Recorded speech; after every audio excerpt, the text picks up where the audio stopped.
আপনাদের মতো এরকম ধর্মবেত্তাদের এই দেশের কোনো অবদান তো নাই। আপনাদের 1 ইঞ্চি পরিমাণ কোনো অবদান এই দেশের কোন ধরনের কালচারাল গ্রাউন্ডে, স্পোর্টস গ্রাউন্ডে, শিক্ষাগত গ্রাউন্ডে এই দেশের মেরুদণ্ডকে সোজা করবার জন্য আপনাদের কোন রকমের সামান্যতম কোন রকমের অবদান কোন কালে ছিল। আলেমরা কি জাতির উন্নতির জন্য কোনো ভূমিকা রেখেছে? মাশাআল্লাহ, মাশাআল্লাহ, খুব ভালো প্রশ্ন। আপনারা জানেন আমাদের বড় বড় মন্ত্রী মিনিস্টাররা বলছেন যে আলেমদের কোনো ভূমিকা নেই। এটা তো সঠিক। ভূমিকা রাখছে কারা? ভূমিকা রাখছে ডাক্তার, ইঞ্জিনিয়ার, টেকনোলজিস্টরা। তো ভালো কথা, খুব ভালো করে শোনেন।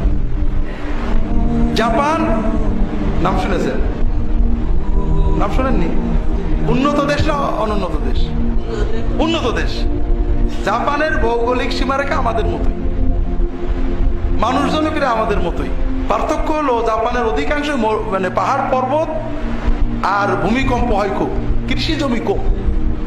কিন্তু আমাদের ফসলের বীজগুলো কোন দেশ থেকে আসে? জাপান থেকে। কৃষিতে উন্নত কারা? শিল্পে উন্নত কারা? কলকারখানা বেশি কোথায়? গাড়ি কোন দেশে বেশি আছে?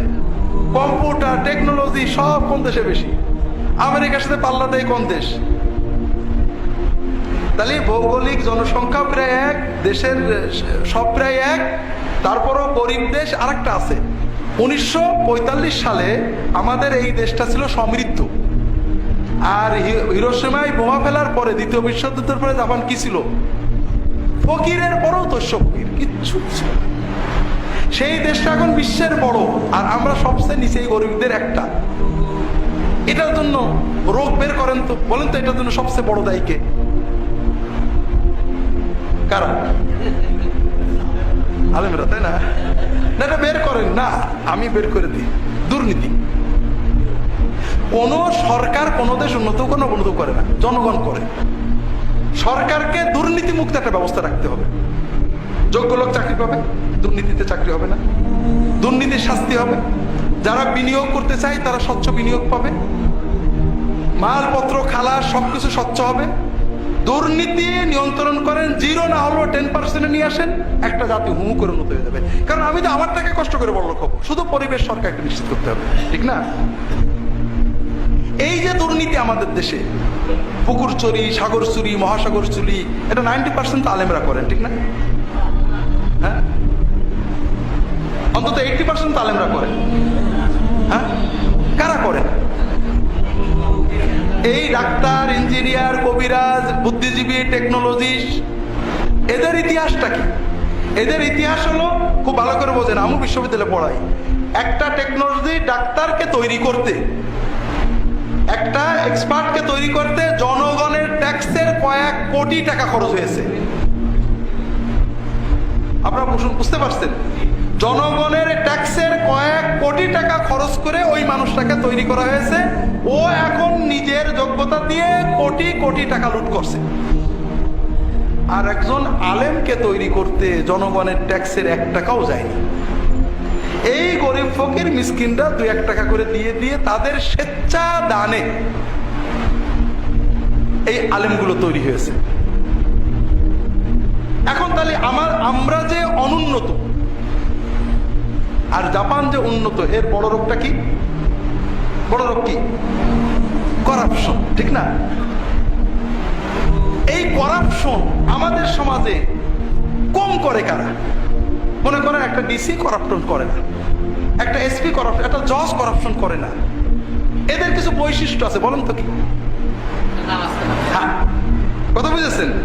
এই মহা করাপশনের সাইলাবের ভিতরে, দুর্নীতির মহাসাগর লুটপাটের ভিতরে ওই মানুষগুলোই অন্তত কম দুর্নীতি করে বা দুর্নীতি মুক্ত, যারা নামাজে যায়, মসজিদে যায়, এই মোল্লা 3 টাকার মোল্লার কথা শুনে, অথবা তার পরিবার মোল্লা, অথবা সে মাদ্রাসায় পড়েছে। তাহলে একটা মানুষের মৃত্যুর জন্য দায়ী হলো রক্তক্ষরণ।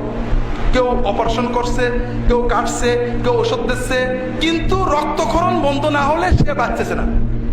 আর একজন এসে রক্তক্ষরণটা বন্ধ করে দিল। এই মানুষটার জীবন ধারণে সবচেয়ে অবদান রাখলো কে? আমাদের সমাজের সবচেয়ে বড় রক্তক্ষরণ হলো দুর্নীতি। আর আলেমদের উপর অত্যাচার, আলেমরা গরিব, আলেমরা নিম্নবিত্ত পরিবার থেকে আসছেন, আলেমদের জুলুম করায়, আলেমদের যে মাদ্রাসায় চাকরি করে সেই মাদ্রাসা জালেমরা কমিটি, যে মসজিদে চাকরি করে সেই মসজিদের কমিটিও জালেমরা। এই অত্যাচারের ভিতরে থেকে যে দুটো ভালো কথা বলা হয়, যে মানুষগুলো দুর্নীতিমুক্ত হয়, সে মানুষগুলো হয় আলেম পরিবারের, নইলে নিজেরা আলেম পড়েছে, নইলে কোনো আলেমের সহবতে গেছে। আর আপনি বলেন আলেমদেরকে সুযোগ দেওয়া হোক, সমাজের মানুষদেরকে যুবকদের মসজিদমুখী করেন, আমি 10 থেকে 15 বছরের ভিতরে বাংলাদেশ দুর্নীতিমুক্ত একটা উন্নত দেশে পরিণত করবো। কোনো রাজনীতি লাগবে না, কোনো রাজনীতি লাগবে না। কাজেই আমাদের সমাজের অবদানে এত অবহেলা, এত বঞ্চনা, এত জুলুম নিপীড়নের পরও কারোর মুখ চেয়ে নয়, আলেমরা দুর্নীতির বিরুদ্ধে বলেন, ঘুষের বিরুদ্ধে বলেন, সুদের বিরুদ্ধে বলেন, জুলুমের বিরুদ্ধে বলেন, মানবতা সেবার কথা বলেন, শুধু কোরআনের টানে, মনের টানে। কাজেই বড় আফসোস লাগে, এই চোর ডাকাতরা বলে আমাদের জাকাতের টাকা খেয়ে হুজুরদের চর্বি হয়েছে।